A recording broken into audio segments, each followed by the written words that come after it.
All right, it is 5:30. We will get this regular city council meeting started for Tuesday, January 19th, 2021. Our first item would be to salute or pledge allegiance to the flag. If everyone could join me. I pledge allegiance to the flag of the United States of America and to the republic for which it stands, one nation, under God, indivisible, with liberty and justice for all. Thank you, everybody. Tonight we actually are going to be utilizing Minnesota Statute 13D-021 that allows a meeting to be conducted over telephone or other electronic means. Due to the mayor has determined an in-person meeting or a meeting conducted under the section 13D.02 is not practical due to a health pandemic. The mayor and all councilors participating can hear one another and can hear the discussion. We do have Councilor Kraus who is at home. Attendance is not feasible due to the health pandemic. At least one member of the city council is physically present at the regular meeting. And all votes will be conducted on a roll call, so each member's vote on an issue can be identified and recorded. Due to switching up our seating arrangements so Councilor Deitch can see the screen a little bit better with the absence of Councilor Kraus, we'll be voting in Mike, Leon, Walt, and then Joe, myself. First item on the agenda is to approve the agenda with any additions. We did not have any additions come through. Chair would entertain a motion to approve the agenda. So move. We have a motion by Councilor Deitch. Second. We have a second by Councilor Buller. Any discussion? Hearing none, call the question. Aye. Aye. Aye. Aye. And I'll vote yes. Motion carries 5-0. Next is the approval of the minutes from our special city council meeting on December 31st, 2020. Chair would entertain a motion to accept those minutes. I'll make that motion. We have a motion by Councilor Holden. Do we have a second? Second. We have a second by Councilor Deitch. Discussion? Hearing none, call the question. Aye. Aye. Aye. Aye. And I'll vote yes. Motion carries 5-0. Next, we go to our organizational meeting minutes from January 4th, 2021. Chair would entertain a motion to accept those minutes. So moved. So moved. We have a motion by Councilor Buller. We have a second by Councilor Kraus. Any discussion? Hearing none, call the question. Aye. Aye. Aye. And I'll vote yes. Aye. I'll vote yes. Motion carries 5-0. Get me, Droba. Yeah, hey, I let you get in there. Next, we'll go to the regular city council meeting on January 4th, 2021. Chair would entertain a motion to accept those minutes. I'll make that motion.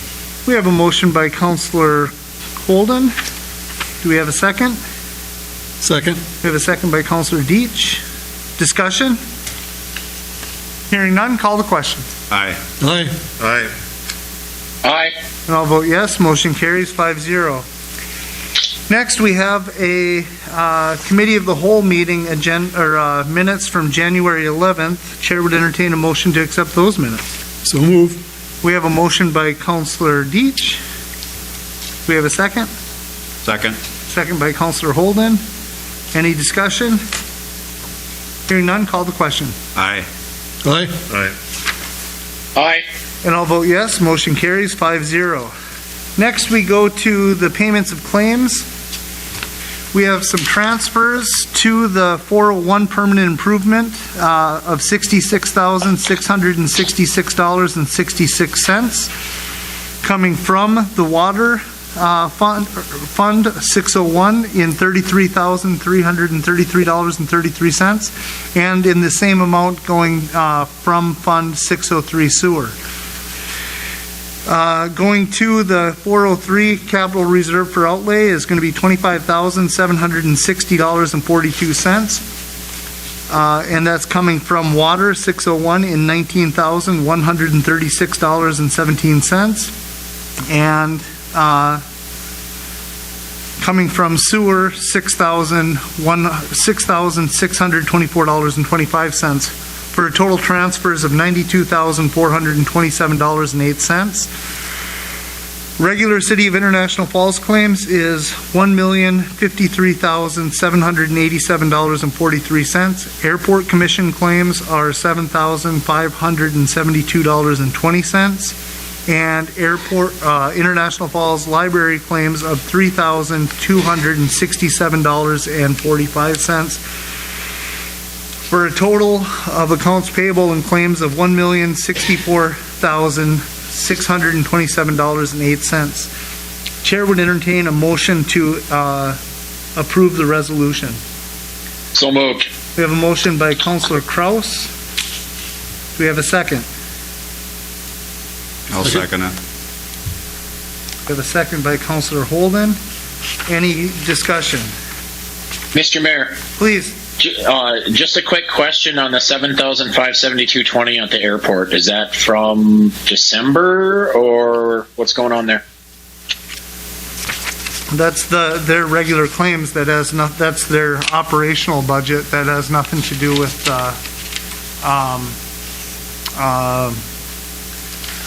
It was my understanding that the CARES Act money would be covering operations for airport commission claims. Yeah, it does. We're still the fiscal agent. Okay, thank you. Yep. Any other questions? Hearing none, call the question. Aye. Aye. Aye. Aye. And I will vote yes. Motion carries 5-0. Next is audience. If there's anyone in the audience that would like to bring something to the attention of the council that's not on the agenda, please.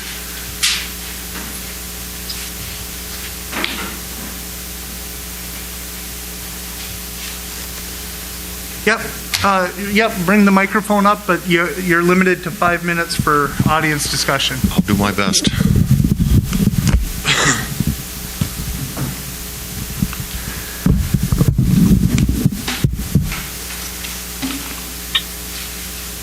Again, guys, I'll introduce myself because there are some new members up here. Welcome, Mike. My name is Bob DeSenza. Is that better? Yep. I'm a landlord in the community. Again, I am the largest single-owned landlord here. I own 67 units. And I approached this committee before, about a month ago, and I'm going to be totally honest with you guys. I'm very surprised I'm sitting here again. Because I did read in the paper that I did think that this issue was tabled, which again, I still think it should be tabled, or I hope you guys did some due diligence, what I asked you to do the last time I was here, because I'd seen nothing. Again, I don't know if you're aware what's going on in our society. We've got a pandemic. And if you watch the news, one group of people that have been tremendously affected by this is landlords. We had a government that said they weren't going to support people and they weren't going to give them money for rent. So they decided they picked a group of people, landlords, that were going to subsidize that. To let you know, as the government that's sitting in front of me, you didn't tell me I didn't have to pay my water bill. February 2nd, if you look on the court calendar, I got 2 cases again. I already got one that I won for a little over $5,000. This totals about $15,000 that these 2 people owe me, not including a couple more that I just got no money. Can't get them out. They're not evictions. They're conciliation courts just to get a judgment in order to get my money. I think this is a horrible timing, regardless of anything, to say you're going to take money from people who are already hurting. I will say, and maybe not, it's affected me pretty good. I know it's affected other people that don't have the units I have tremendously. None of those bills went away from us. I'm going to start by telling you guys this right now. If you enact this, I will guarantee you, the day you do it, the very next day, every renter of mine gets a letter telling them that their rent went up. You're taking money from the poor people in this community. It's the way things work. I mean, if their prices go up at the store, you think they don't pass that on to you guys? They do, and that is exactly what you're asking landlords to do. I got 67 units as a number out there because there's been numbers thrown at me, but they're all been rumor because you guys haven't said nothing. I was told you're looking at about $100 a unit. $6,700 you're taking out of mine. Did you guys get a raise this year? I didn't. I can tell you now, property taxes went up, everything went up. My income's pretty set. As a matter of fact, it fluctuates up and down depending. Very much down this year. Again, at the last meeting, I asked you guys to do some due diligence. Did anybody do it? You're asking for a lot of money. Then I'd like to know what the reasons are that we need this new job at this time. You guys realize that we're a shrinking community, don't you? The last 2 fire chiefs, our community was so much bigger than what they were. Since then, do you guys know what's happened? We no longer have Rigjig. We no longer have Buildrite. We no longer have Bergstrom's Pallets. We no longer have Kmart. We no longer have United Healthcare. And we lost 3 of our paper machines. Everything that's left to pay in this community that you guys do, keep this in mind. The people left here have to pay for that. I'm one of them. And I really expect if you're going to spend my money, there's due diligence. What did you come up with? Why do we need this job at a time where our community is shrinking? Harley, you said you guys did some due diligence. What was the answer to that? I mean, I would like to know. And I tell you, other landlords too. Due diligence is going and finding out, or did your fire chief just come and say we need to spend $67,000 to give my friend a job? Because I do believe that's it. And you guys just said okay? Because again, I really thought this over a lot, and I thought, well, what's the reason for this new job? Is it about money? I think that might be part of it. Is it nepotism? Giving people a job that you want to give a job? Or is it about safety? I'm going to tell you guys right now, we might as well throw safety right out the window. I'm very disappointed that Kathy isn't here, but I do understand because I just found about this meeting yesterday. Kathy Johnson from HUD. Again, I'll let you know if it's about safety. Since our new fire chief came in, and a lot of work went into this. There was a meeting before this. We went through it with Jerry Jensen. And throughout that meeting, we came up with a couple groups. I was on one of them. Several other people were on another. And to make things, alleviate things, because I can tell you, Jerry's idea was not to hire another person. Him and Kelly Myers were going to do this. And it wasn't hiring another person. Jerry's was to get revenue for the city, not what's going on here. I can tell you that. But throughout those meetings, as I told you before, and I think the new councilors need to know, there was agreement that was made. And HUD was going to give 150 free inspections a year to the city. And since Adam's been in there, nothing. Now, I talked to Kathy, and if she was here, she would have been here with their emails. I think she said she had 3 sent to Adam. None of them were responded to. It can't be about safety. Thank you. It can't be about... That's your 5 minutes. Thank you. And you're going to cut me off, Harley? Last time you spoke for 57 minutes. I did, because there are some issues and they're important to me. And I understand that. And with that being said, 4 out of the 5 members of this council did hear that last time. Mike has sat through our committee meetings. We've met with our staff. Yeah, we are moving forward with, it may not pass tonight. If it doesn't pass tonight, that is a possibility. I'll tell you, to say and to cut me short, I think is ridiculous. It's very clear that what we have in our rules that you have 5 minutes. I know what it says on there, and it's not always done that way. Is there anybody else that would like to address the council? Hearing none, we will move forward to our consent agenda. We have 2 license renewals. The first one is Cater to You LLC. Itinerant restaurant license. And number 2 is John's Fire and Ice Taxi and Van Service LLC. And a travel and continuing education training for Kelly Myers to attend the ICC Upper Great Plains Regional 3 Educational Institute on February 8th through 10th. Chair would entertain a motion to approve the consent agenda. I'll make that a motion. We have a motion by Councillor Holden. Do we have a second? Second. We have a second by Councillor Buller.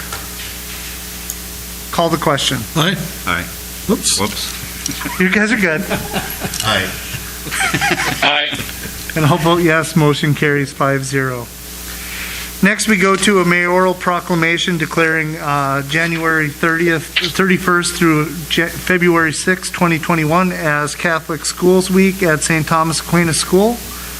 Chair would entertain a motion to make that proclamation. So move. So moved. We have a motion by Councillor Deitch, a second by Councillor Kraus. Any discussion? Hearing none, call the question. Aye. Aye. Aye. And Aye. I'll vote yes. Motion carries 5-0. Next, we go to a resolution approving an application for exempt permit for the International Falls Bass Championship to conduct a raffle on March 27th, 2021. I'll make that motion. We have a motion by Councilor Holden. Do we have a second? I'll second. We have a second from Councilor Buller. Discussion? Hearing none, call the question. Aye. Aye. Aye. And I will vote yes. Motion carries 5-0. Next is approve the memorandum of agreement between the city and Arrowhead Regional Development Commission establishing roles and responsibilities of the ARDC and partnering communities in the Brownfields Assessment Coalition. Betty, do you have any background on us for this one? I don't. I spoke with Public Works Director today, and he had a little more background. Ted, if I can call on you a little bit, sorry.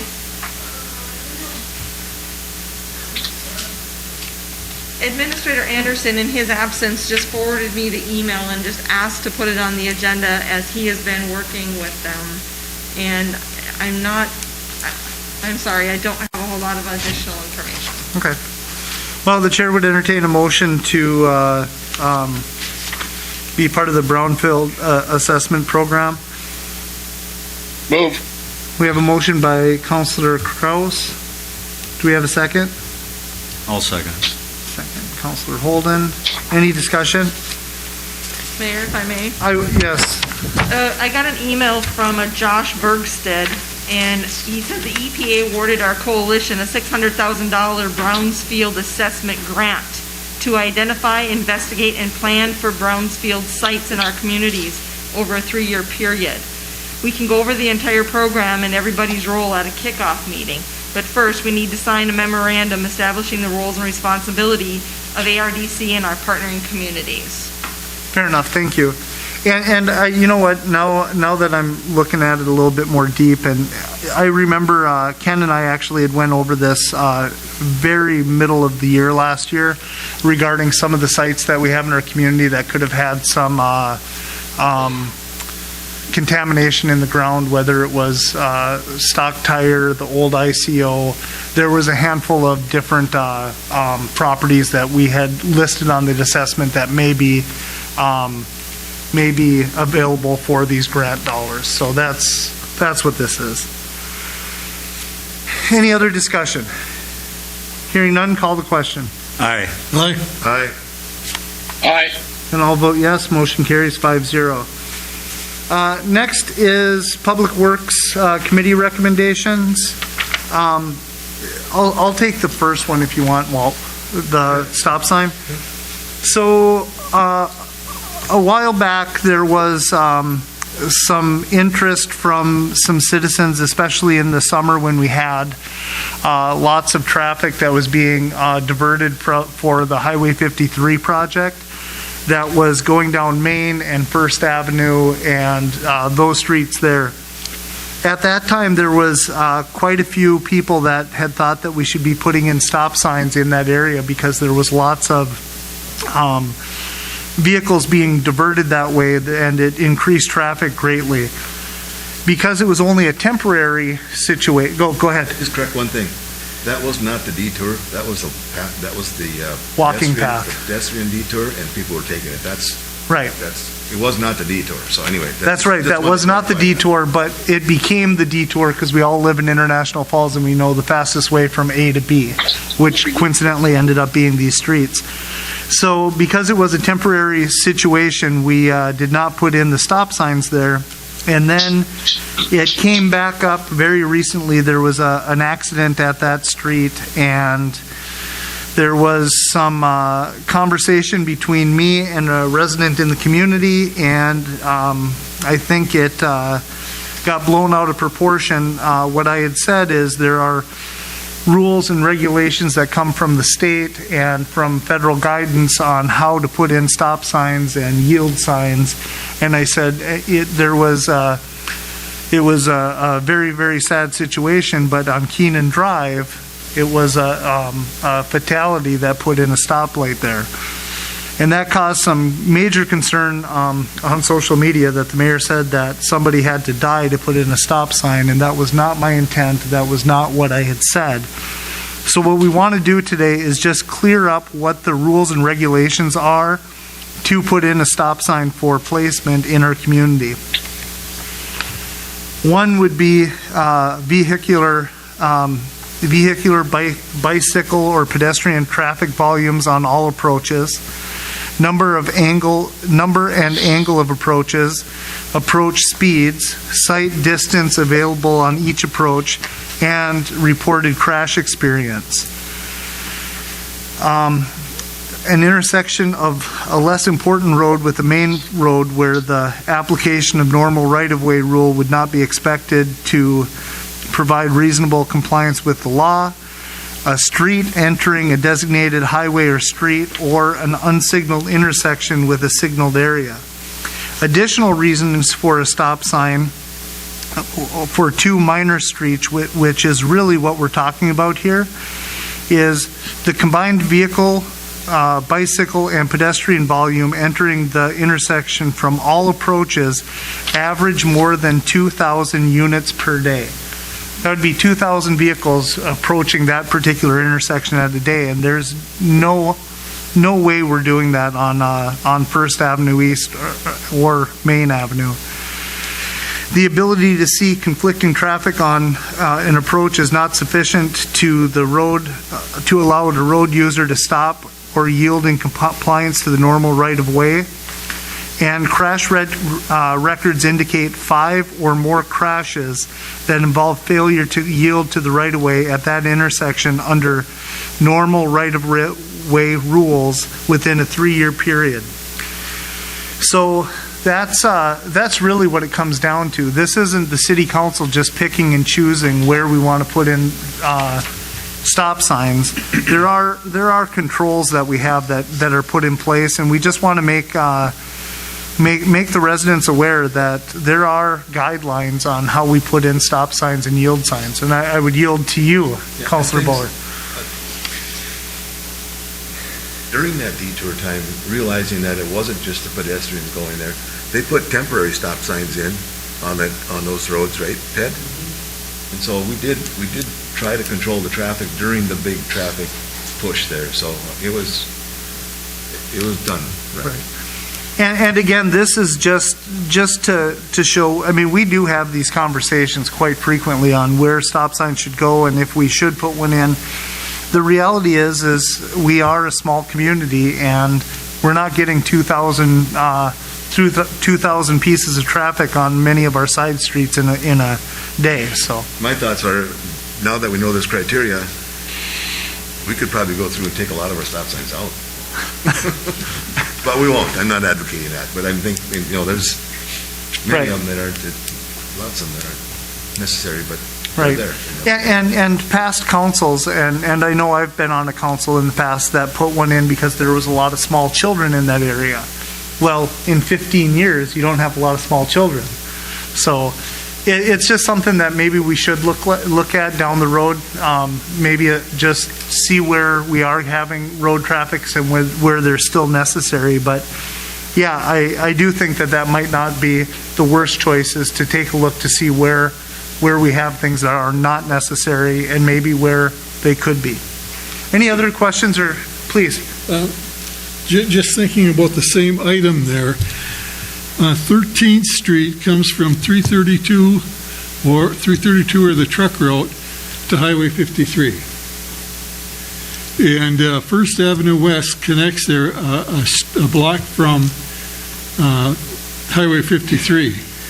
How many accidents have been there within the last year? Any idea? That's something we can find out if that's... Well, that is a dangerous intersection, because there's people that shoot across First Avenue West from the $2 stores. They come off that back road and they shoot up to South International Falls. And then you got the people shooting across on 13 back and forth either direction from the truck route. I know myself, I've been in an accident there. Yeah, I was dumb and stupid young, but... So that wasn't in the last couple of years? No. Well, I'm still dumb and stupid, but Anyway, that is a dangerous intersection. I could see where the neighbors are concerned about that one, not just because of reconstruction of Highway 53, but it's an ongoing problem on that intersection. I honestly believe it is. Well, let's take a look at that intersection. We'll find out how many accidents have been there, and we'll also see if the chief has an idea of how many vehicle counts we have in that area. Well, you're not going to get 2,000, you know that. But for safety's sake, that is a dangerous intersection. Well, we'll take a look at that. Thank you. Any other conversation on criteria for stop sign placement? Okay, next I'll hand the rest of it over to you, Walt. Ted, do you want to come up to the microphone there and?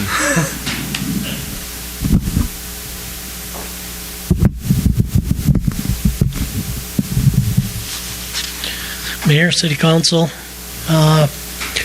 as part of our recommendations out of the Public Works Committee, the committee agreed with, we had a very good year on our sanitary sewer side with our treatment costs. We were about $152,000 left in the budget.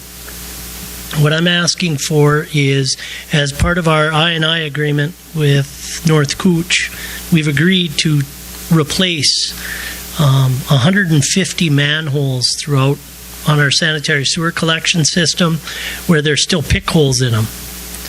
And to try and help my 2021 budget out, I'm asking if we can use some of that leftover money from our treatment to apply that towards being able to order some castings and 150 manhole covers. Right now, with the little bit of snow we have, until winter gets here, it's a lot of the work could be done now. We could get ahead of the game. Another part of it is about $47,000 to go towards sanitary sewer repairs if you approve the 2022 local road projects. We do have some sanitary sewer manhole bases that need to be repaired. We have a couple of line issues where we need to do some spot repairs. So I'm just trying to stretch the money out. Normally we would just leave it in there. We're not taking all of it out, but it would go a long ways to help with our future projects to be able to use some of that unspent money from that budget. Okay, so the first one that we have is the $75,000 for the replacement of manhole covers and the repairs for the Stenberg addition, moving funds from sanitary sewer to reserve capital outlay. Does anyone have any questions on that before? Then the chair would entertain a motion. So moved. We have a motion by Councillor Buller. Do we have a second? I'll second it. We have a second by Councillor Holden. Does anyone have any questions for Ted on that particular item? Hearing none, I'll call the question. Aye. Aye. Aye. And I'll vote yes. Motion carries 5-0.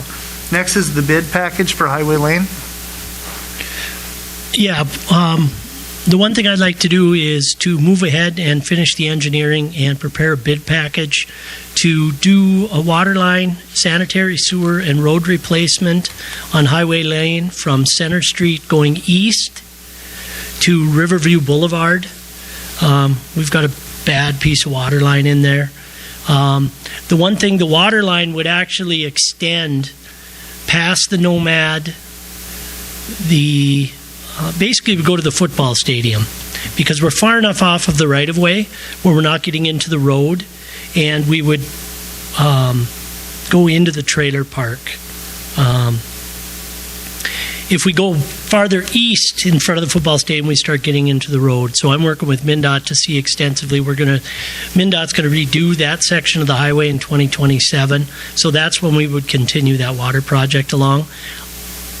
Basically, what I want to do is get this project ready for bid. With some of our bonding projects, we've got some money left over. I'm not saying that I would recommend we move ahead with this project until the money comes together, but I would like to get it ready and put it on the shelf. Chair would entertain a motion to approve preparing a bid package for the Highway Lane and sanitary sewer project. So moved. We have a motion by Councillor Buller. Second. We have a second by Councillor Deitch. Any questions for Ted? With that being said, I think the best thing about this is we have all too often waited until the last minute when we have money in place to try to get the engineering and everything done. To be able to find a opportunity on a grant or a partner agreement or just having some extra money because of the local sales tax. I mean, now we can pull it off and we can execute it faster. So I think that this is a great idea to be able to have stuff ready to go. With that being said, if there's no other discussion, I'll call the question on that one. Aye. Aye. Aye. Aye. I'll vote yes, motion carries 5-0. Next is to consider the recommendation to add Highway 53 water crossing project to the Highway 53 project. And as part of this, this is leading into our 2022 road projects. We are going to redo 7th Street and 2nd Avenue. That goes east of Highway 53 and out to 4th Street, and that's part of an MSA project. The issue that I have is that we've got an old water line that crosses 7th Street, and trying to replace the utilities so we're not building a brand new road over the top of a water line. It's the same thing with 6th Street. 6th Street, we've still got 4-inch that runs from the alley behind the Minnesota Power shop to 4th Avenue. The problem is we're eventually going to have to replace that within the next 10 to 15 years. The problem is if we don't get the new water line under the highway, now we're going to end up having to dig up the new highway. That's the same thing with 14th. 14th is another one where we've got old water line under the highway. I want to get it far enough out of the right of way so we're not damaging the new road. So a lot of these projects with as many blocks as we blacktop or redid this year, we're starting to get to the point where the utilities under them need to be replaced. So we need to start thinking rather than brand new bituminous, what's underneath the road. And the roads that we're doing bituminous, we have no, the utilities under them are not due for replacement for at least 15 years. So, but the total rebuilds, the number 5s as part of our road assessment, 5 being a total rebuild, we don't want to build a new road over old utilities. All right, with that being said, the chair would entertain a motion to add Highway 53 water crossings project to the Highway 53 project. So move. We have a motion by Councillor Deitch. I'll second. We have a second by Councillor Holden. Any discussion? Is there any MSA money we can use on that or not? No. Okay. All right, any other questions? I will call the question. Aye. Aye. Aye. Aye. And I'll vote yes, motion carries 5-0. Next, we'll go to consider the recommendation to begin surveying and engineering for the 2022 local road projects. And as part of the 5-year CIP I gave you at the last meeting, it lays out what area of town I want to look at redoing. Basically, it's mill and overlay, some full depth reclaim. But that's part of doing the sewer repairs in 2021, letting them winter over. The problem that we're dealing with is by the time we decide what projects we're doing, we're surveying in the winter. What I would like to do is task our engineering firm with starting to do the survey in the summer, have it done by September so that we're not battling snow and ice to try and do survey work. So I'm trying to get a year ahead of the game is what I'm trying to do. All right, Chair would entertain a motion to begin the surveying and engineering for 2022 local roads projects. So move. We have a motion by Councillor Buller. Do we have a second? Second. We have a second by Councillor Holden. Any discussion? Call the question. Aye. Aye. Aye. Aye. I'll vote yes, motion carries 5-0. Question. Please. I've got a question on street, and this is just touching on what we've been talking about here. 19th Street and 5th Avenue, you come off that hill and it's got that great big jump. Any idea, is that creep or is that something underneath the road that's lifting that up that much? I would have to look at it. 19th Street and 5th Avenue East. I'm guessing it's about 5th Avenue Is East. it eastbound, westbound? Both directions Okay, on 19th Street. okay. And we're there this summer. So, Okay. That's where you're working this summer? yep, I Okay, believe we're on great. 19th Street. So, Great. Okay, thank Hey. you. thank you. All right. Next would be consider the recommendation to fill the fire marshal position and vacate the candidate's current position of the firefighter engineer. Chief Manassa.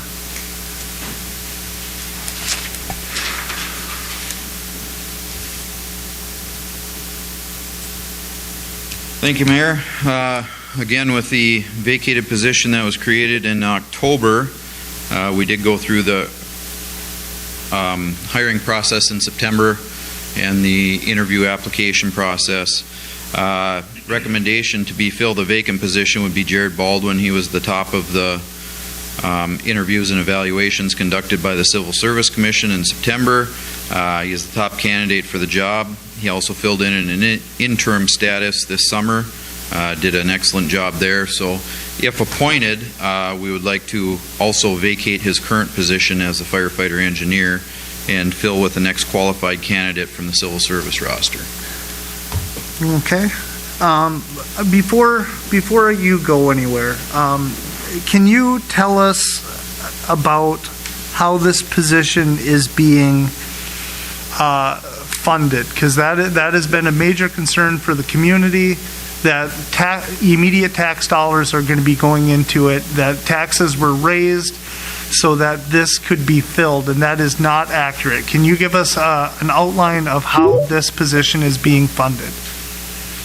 I can to some degree without the numbers from the city administrator, but so what we did is we had the current housing budget was $57,000, so that came up to I think we came up with the job and the benefits package to be about $107,000. So to come up with a deficit, we came up with a fees and license structure, along with reallocating an engineer out of the hazmat money that we receive on a contractual basis. So that was one thing we were falling short on prior, was when we get that $60,000 a year from the state to operate the hazmat team, we were not allocating an employee towards that. So we started doing that, so that freed up some money as well. To the best of my knowledge, this is not an increase in any way, shape, or form on the budget as a whole. So we've come up with the ways to fund it. So I just want to clarify a couple of things. The $57,000 that is in housing, that's always been in housing, That's correct? always been there. So this is $57,000 that has been budgeted for a position this type of or such to do housing issues, which is rental housing, some of the blight stuff, correct? Correct, and I don't know how much that's changed year to year, but that's always been an allocation, correct? Okay. And the 22,000, I used the 22,000 because I remember that was the number that we had talked about from the hazmat that did not get allocated. That's coming out of the firefighter area, correct? Correct. So we're at 77,000 roughly on those two numbers. And then on our committee of the whole last Monday, you provided information on what Leon and I tomorrow will be going through and trying to hammer out the fees and the final fees for rental licensing. Correct. When you gave us that number, you said that we were going to be 38,000 over what we needed, correct? No, that's not correct. Okay. We needed 38,000 and we came up with 52. Okay. So where there was a difference of 14,000. Okay, so we can lower that amount tomorrow, which I believe you're going to be part of that conversation. Correct. So we have all the pieces in place for covering the cost without raising taxes on the average citizens off their property taxes. Is that a correct statement? That's as of right correct. now? Okay. So I just want to give a little background of how we got here, because I think there was some confusion last time we had this discussion. On the 21st of January, about exactly a year ago today, we adopted our comprehensive plan, which we had spent almost 2 years, took all the information from the community. We ended up having a section on housing in here, and one of the major goals that they have is develop a rental housing registration and inspection program. Throughout the course of the year, we had identified the problem that we had, which was we have blight issues in our community, we have housing issues, that we have substandard housing, and we are not able to get in, especially in 2020 with the pandemic. We were noticing that there is definitely a problem for both landlords and tenants, that both could be affected and helped out with having a rental licensing agreement, because then the city could step in on behalf of landlords for poor renters, and the city could step in and help for renters that have poor landlords. So we identified a problem. Then in committee, Chief Manassa had brought to our attention that if we reinstituted the license rental agreement, or rental licensing and blight, we would be able to fill a position of fire marshal that could do those particular jobs. I don't know what date that was that we had those conversations, but that was a committee, that was the group as a whole that had those conversations. The chief then went to the Fire Civil Service and asked the Fire Civil Service if a fire marshal position could be put in with the city. They agreed. Then, on September 8th, which is in your packet, Chief Manassa brought it back to the City Council on September 8th, 2020, and explained the fire marshal position and what the average job or salary would be, a job description, and if you look midway through, it was noted that the fire marshal position is intended to be funded by fees brought in from rental licensing. Landlords had talked to us, all of us, including Mr. Desens that was here earlier, Mr. Desenza, and others that said we cannot put 100% of this on rental licensing. And I think we all agreed to that. That's how we came up with this $57,000 and the $22,000. We tried to be, I can't do this right now. We tried to be cognizant of the concerns of the landlords in our community. So we came up with $57,000 out of housing and $22,000 out of firefighting to be able to fund this position, because that was an issue that was brought up from the landlords. Mayor Droba stated that he believes that rental licensing and funding need to be in place before the creation of this new position, which we do have funding in place before we come up with the position. That's what we spent a vast majority of last year in our budget and finance meetings, was to come up with this position. So that was met. Chief Manassa states that he believes the person holding this position should be involved in the process for getting the license in place.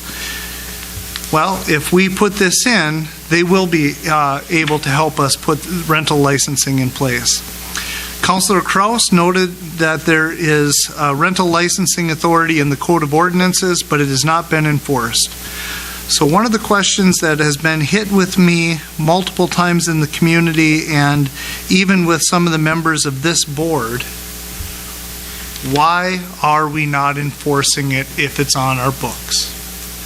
And the thing of it is, we don't have anybody whose job it is to enforce rental licensing that is on the books. Chief Manassa's job is not to enforce rental licensing. Chief Manassa's job in some capacity is to do some of the blight issues.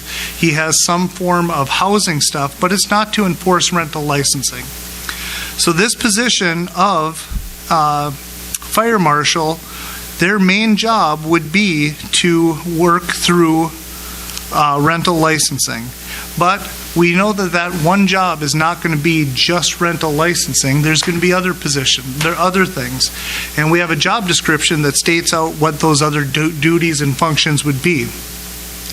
So then on September 8th, Councillor Kraus made the motion to approve the fire marshal position, the job description, and a salary with an intended start date of January 1st, 2021.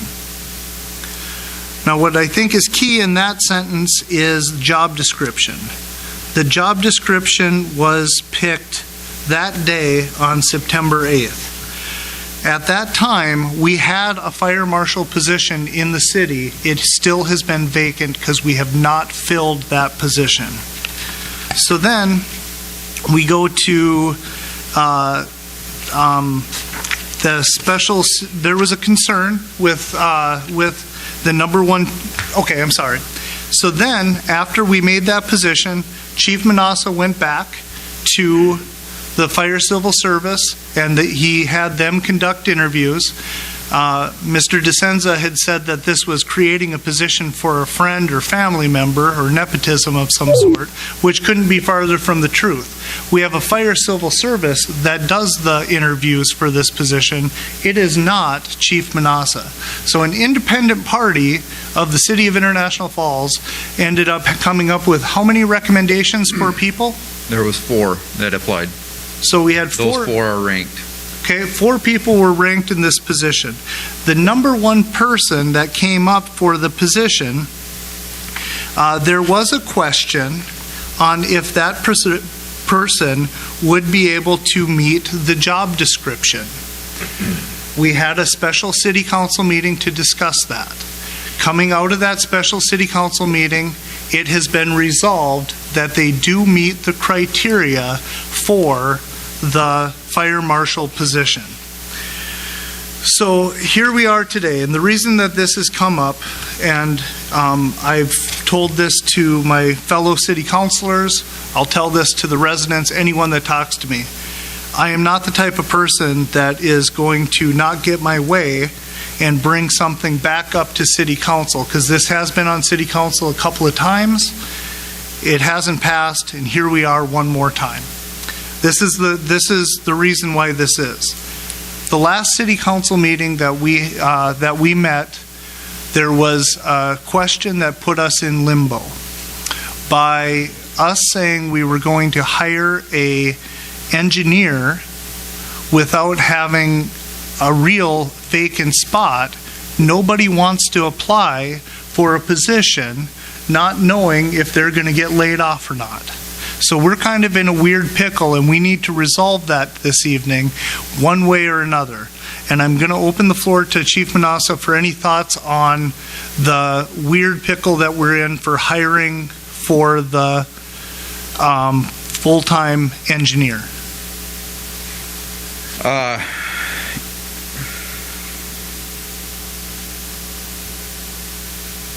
That might say it enough. No, I think I need to be careful how I say this. We have an engineer that is, I don't know what I can say on this. Fair enough. We have an issue right now because we have an open position no one wants to file for, Our correct? temporary position. So when we do a service roster through the civil service, that's good for 2 years. So when we did our last civil service roster, that is for a full-time engineer position. We have hired off that roster one person who is in that position. Now that there is a potential vacancy, until there is a true vacancy declared, we don't have a full-time vacant position available. And we're trying to offer a part-time temporary position, which is not what the roster is for. So at this time, given the background information, the chair would entertain a motion to consider the... Yes, please. Before we go on, a lot of people are just thinking that this new position is going to deal with housing landlords and blight. I would like you to take a couple minutes out and just read through some of the job descriptions so the public knows exactly what it is. It's not just 2 items. I appreciate that. Actually, I'm gonna hand this off to Chief Manassa, and he can describe it. It's gonna be his employee, and I think he would be better suited to describe what the job is and job entails. Thank you.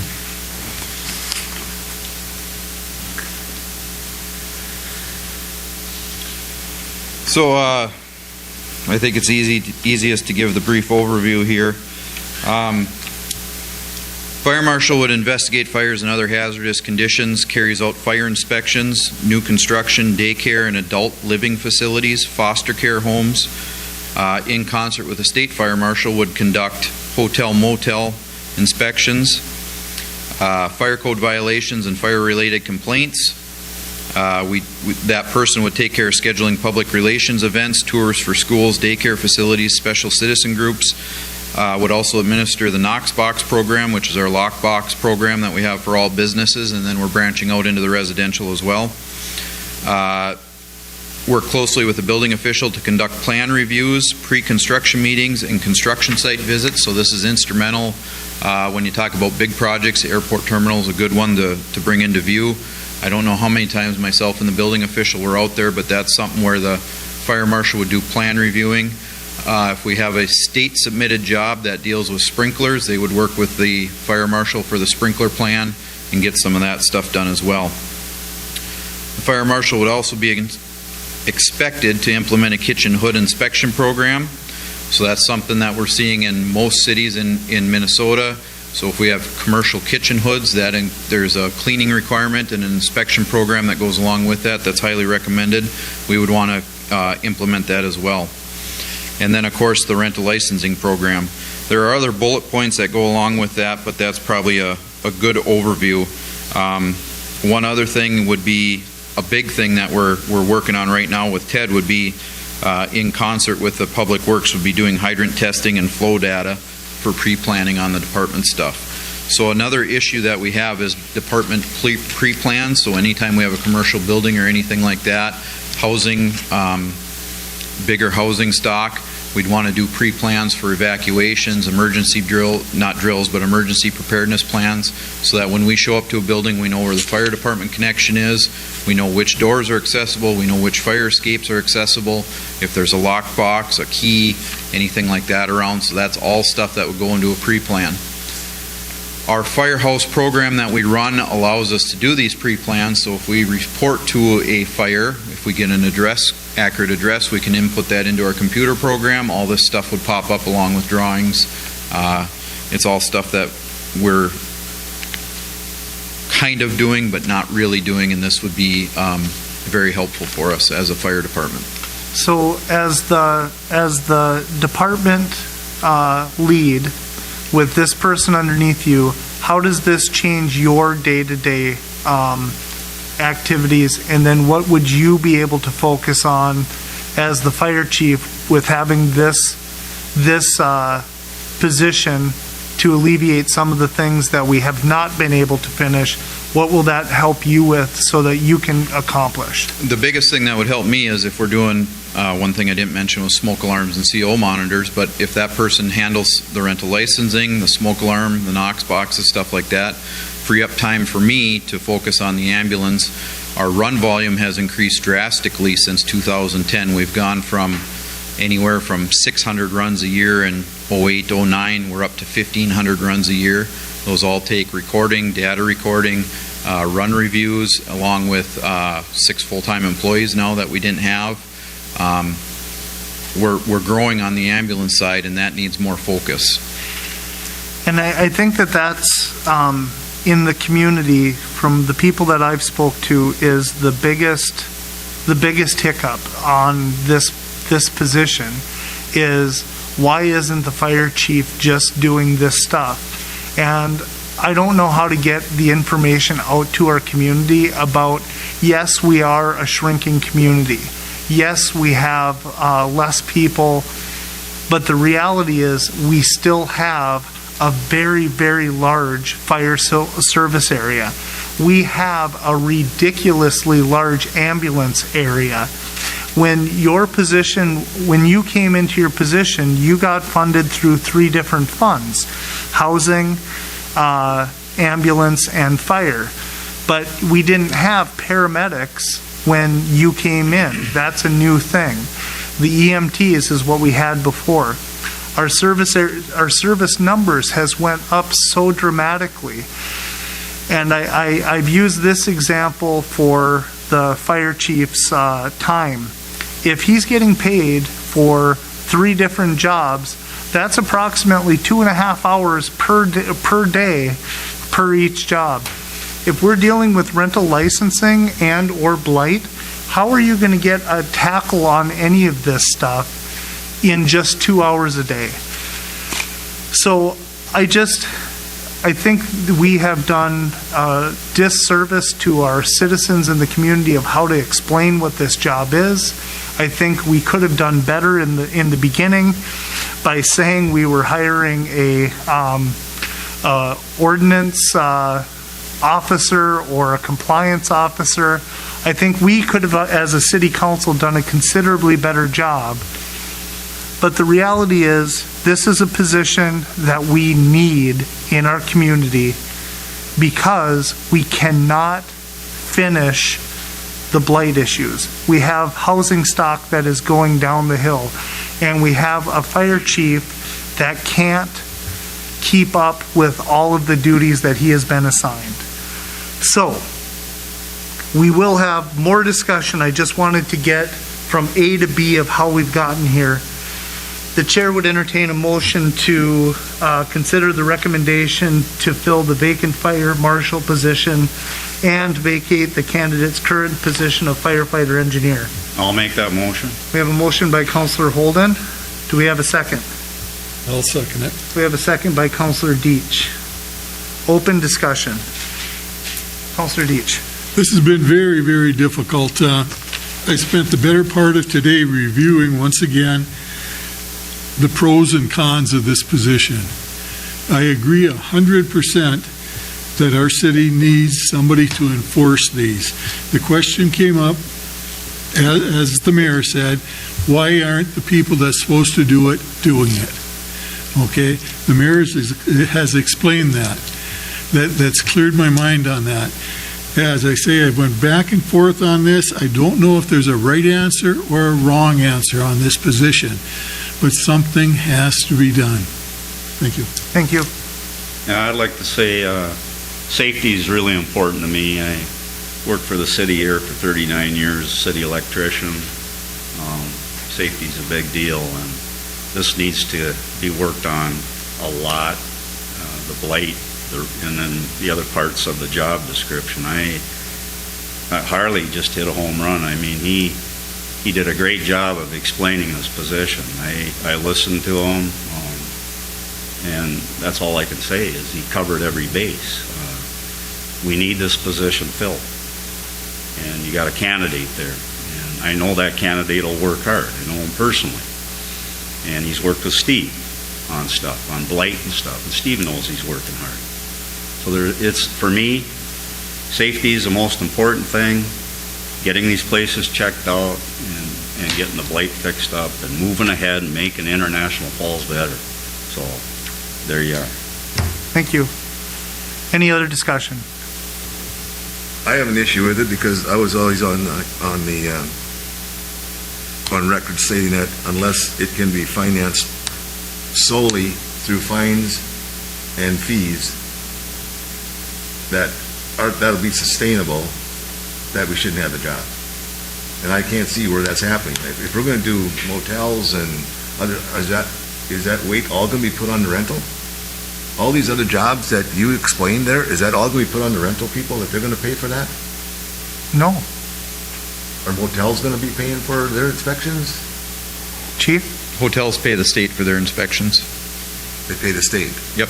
But they're still paying a portion of it because it's still, some of it comes out of our general fund, which is our housing. So housing is paying a portion of that, which is part of everybody. Which is general fund. Yeah. Which, that 57,000 has always been there. Another hard time I have with this is, in the times that we're in right now, Are we gonna have LGA money next year as what we have now? We don't know what we're gonna have there. We're gonna have to raise taxes on that end of it then. We're creating a job here that over 10 years is gonna cost us $1 million. And it's not gonna go away. I mean, we gotta think about this before we start spending money like that. We can't let the town go backwards. Well, I'll tell you I something. think it can be Hold done. on, hold on. I think it can be done in a different way. I think there's other ways that we can explore to get it done without this position. Okay, well, I'll tell you Hold something. on, let him have the floor. We have not done that. We have not explored any other thing, out of the box type of thing. I'm agreement on the inspections. I know we need them bad. But the way we're going about it, I think is wrong because we just decided we're gonna create a job and make them do this. Let's look at what we got. Look at the resources we have within the city already, with our employees already. Okay, Okay, so, you know, when you work for the city for a long time, part of my job was thawing out frozen water lines, okay? And you wouldn't believe the amount of times that I hooked up a welder to thaw water lines in International Falls in January, February. I had one year I had over 100 water lines that I thawed out. Now I'll get to what I'm talking about here. I was in these buildings, okay? And I couldn't believe the conditions of these buildings. I was like, what? You come in there and you couldn't believe it. I'd have to crawl underneath the homes. There'd be garbage all over the place. In rental units too. Okay, so then fast forward to out campaigning for school board. I was in every building in International Falls. That's the way I am. When I decide I'm going to run for office, I hit every place in International Falls. I was disgusted with some of the apartments. Not all of them. There's good ones out there too. I want to make sure I say that. But I was disgusted with the conditions in the apartments and other places. Enough that I was like, seriously, with kids and stuff? So, that said, I want to see safety in this town. I want to see things cleaned up. And I didn't run to sit here and not push forward. I'm going to push hard. That's my agenda, is to make this better. And I know we went from 10,000 people when I got here in 1975 to 5. However, that's still 5,000 people that you want to take care of and try to keep them. And you try to lure in people in International Falls. When I came in 1975, I was looking for a place for my bride and baby in International Falls that I felt was comfortable and there wouldn't be a fire. The only place at that time I could find was Salt Falls Apartments, which were brand new. Seriously, I went around and looked hard. And there were places that the good ones were filled up, of course. So, that said, I'm all for this. I mean, I've had a couple of calls, but I think my constituents know that I mean to make this town better. and one of the points that you made that I do want to hit on is, if the funding isn't correct, this is how we budgeted it for funding in 2021. We have this year to come up with different outside-the-box ways of funding it, if that's what we need to do. But, like you said, you want to make sure that it comes out of user fees and stuff like that. The issue is, if we take it all out of user fees, we put it 100% on the rentals. So we're trying to make it so that it is coming out of different funds, so that it isn't one demographic of International Falls that's getting very hit hard. But those are conversations that we can have through 2021. I just want to go on record, Mike. I didn't never say once that I did not want the inspections. Okay. I want the inspections as much as you do. But I Okay. just do think that we can think out of the box a little bit here and utilize the people we have now and look at this closer, and then if we need to, we need to. But I just can't see I spending that understand money your right now. theory. I mean, I understand what you're talking about, but I feel differently because I know that the blight job part of it had been in, like, past fire chiefs and also building inspectors had it. It's kind of, I won't use the word bounced around, but other people have had it. And they're so busy doing their regular jobs that they can't full-time give to like this position can give to this. You know what I'm saying? I mean, they might be able to put in an hour, or on a good day, they might be able to put in maybe 2. But that's not how you get the job done. You gotta get somebody in there just And be pushing able to again. follow up. Yeah. Councilor Mr. Kraus, do you Mayor. have anything to add to the discussion? Oh, you know I do. So basically, my position is I echo Mike in that these inspections need to happen. I echo that safety is absolutely of paramount need. Now, I will say that in September, I was in fact the one that made the motion to make this a thing. I have since changed my position, which I'm more than allowed to do. My position has changed strictly because if you go through the position here, there's 19 bullets. Only 2 of them pertain to renters, yet they're going to foot 26% of the bill, which I don't feel is necessarily fair to me. And when I say renters, I mean every landlord that's called me, and I've spoken to several of them today, including Mr. DeSenza, are going to pass this directly on to their renters. And so they are going to be the ones that are going to be paying for it. And I might also note that there was recently a moratorium on rent where renters in the state of Minnesota did not have to pay rent. And some didn't. And there's plenty in this town that didn't. So our landlords who use this as income are in the process of playing catch up from that. Again, there's 19 bullets on that job description. 2 of them belong to the renters, yet they're paying for 26% of it.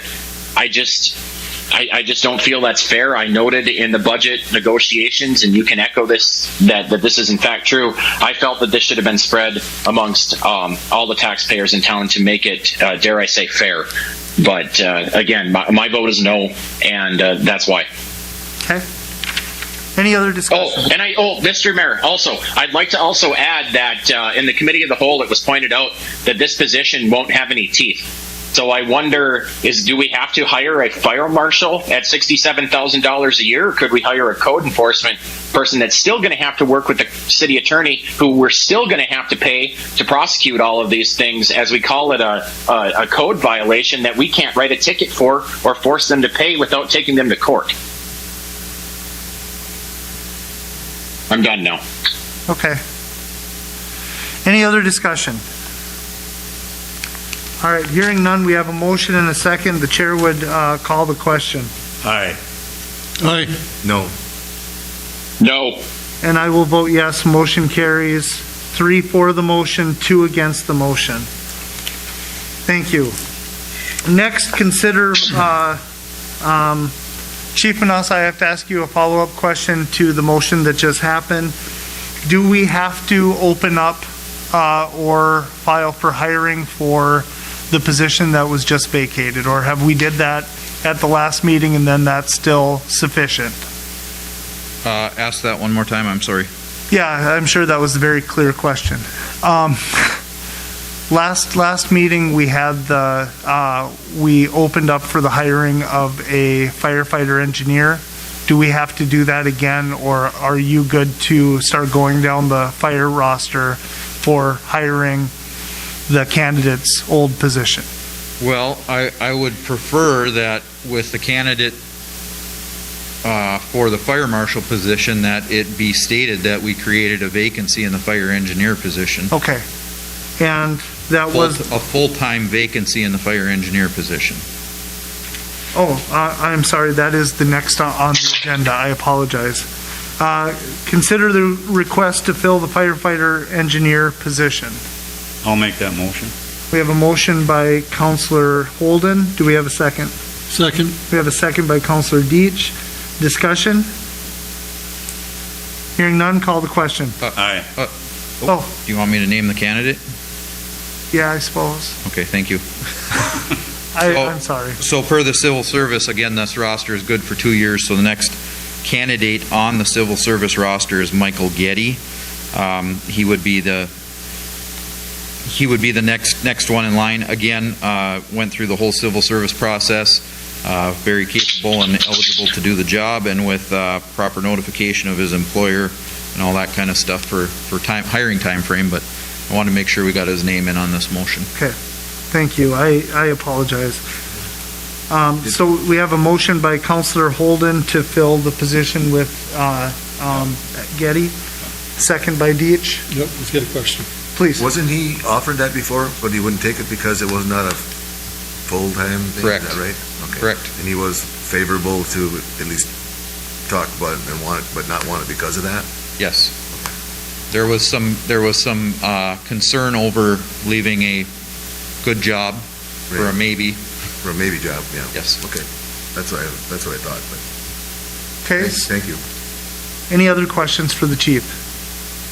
Hearing none, we'll call the question. Aye. Aye. Aye. Aye. And I will vote yes. Motion carries 5-0. Next is Project Blue Light. Thank you, Chief Manassa. Next is Project Blue Light. This is just council information. I was contacted by Rob, pastor at the hospital, to see if we could light up Smoky Bear blue. And I did contact the Public Works Director, and he said we can get a blue film. Is that still a go? Today, and we will be doing this. That will work. Okay. Have to find a blue lens for LED light on short All right. Well, we're going to be supporting the front line workers and having Smoky Bear lit up January 24th through the 31st. And Smoky Bear will join Bronco Nagurski lit up blue, because I've noticed that Bronco is already blue over there. So thank you for that, Public Works Director. Next, we have potential purchase of property. The chair can close the meeting if you guys want to close the meeting to discuss purchasing of real property. Is that something that we're interested in, or do we want to have the conversation in open meeting? I don't think we made an offer yet. I think No, we have not made an offer. I know we haven't, but I think we need to discuss that. You want to close the meeting? I would like to see it closed just because we need to discuss that Okay. amount first. Sounds good. So at this time, the chair would entertain a motion to close the meeting per statute 13D.05 subsection 3, part C 3. And we are requesting to go into closed meeting to discuss the negotiations of a purchase of the vacant building at 801 3rd Avenue. Chair would entertain a motion to close the meeting. We have a motion by Councillor Buller. Do we have a second? I'll second it. We have a second by Councillor Holden. Discussion? Call the question. Aye. Aye. Aye. Aye. And I'll vote yes. Motion carries 5-0. All right, it is my assumption that everybody online is able to hear us again. Coming out of the closed portion of this meeting, the City Council discussed terms to negotiate, terms for purchase of the property at 801 3rd Avenue, and have empowered the city attorney and Public Works Director to negotiate on the behalf of the city.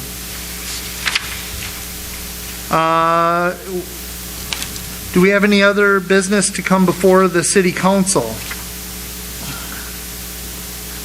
Hearing none. Reports of the administrator, attorney, department heads. Betty, do you have anything on behalf of Ken or yourself? Nothing outside of the additional, just all of our departmental reports that were included in the packet. Okay, thank you. City attorney? Thank you, Mr. Mayor, Council. I think you have before you, each of you, the updated pending criminal blight cases. We did have a number of cases back in court last week, and now the next hearing that we have for court is on February 16th, where we will have a number of those appearing then. We also have complaints in progress. Some of those may be placed upon the February 16th court calendar. Some may probably be on March 16th. Those are the next two court dates where we're doing blight cases. Any questions about that at all? Okay. No. And again,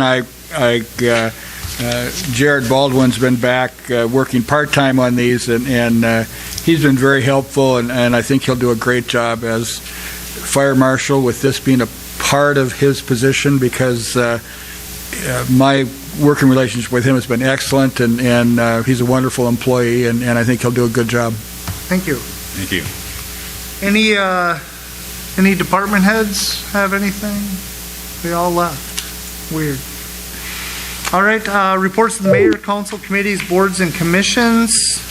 Council committees, anything? I do just want to, I have no report, but I would like to let everyone know that normally we would have had a land use and legislation meeting today, but because of the holiday, having a city council meeting, Leon and I will be meeting tomorrow for land use and legislation. Two things that we're going to be discussing, which is going to be the rental licensing agreement and the Minnesota Power franchise agreement. So those are the two things that we're really looking at. Besides that, I have nothing else. In correspondence, you have the Convention and Visitors Bureau minutes and the Minnesota Emergency Medical Services Board minutes. Our next meeting will be on Monday, February 1st. This meeting is adjourned.